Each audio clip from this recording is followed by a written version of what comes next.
सारा भोजपुरिया समाज के गोड़ लागतानी महीना में आई लगन हमरा संगे मिल के विश्व के गुरु शिव जी के भक्ति में जाइल जाए। अपन समाज परिवार के सुख शांति के खातिर प्रार्थना कइल जाए।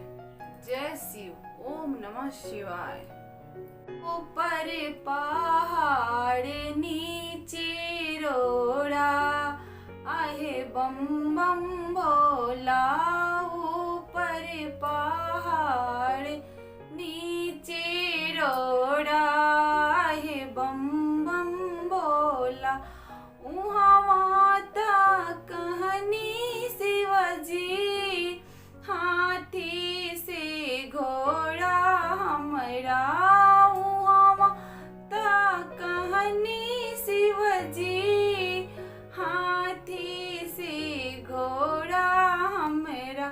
अइला पर बासहाबा हेलवा आहे बम बम भोला। अइला पर बासहाबा हेलवा आहे बम बम भोला।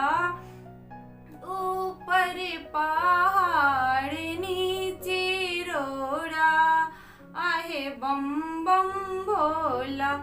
उहाँ माता कहनी शिवजी कोठाया मारी हमरा। उहाँ माता कहनी शिवजी कोठा से आमारी हमरा। अइला पर टूटा ही मारैया आहे बम बम भोला। अइला पर टूटा ही मारैया आहे बम बम भोला।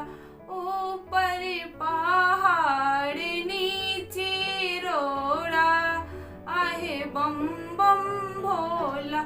उहाँ माता कहनी शिवजी खोआ मालाई हमरा। उहाँ माता कहनी शिवजी खोआ से मालाई हमरा। अइला पर भांगिया के गो। जय शिव। ओम नमः शिवाय।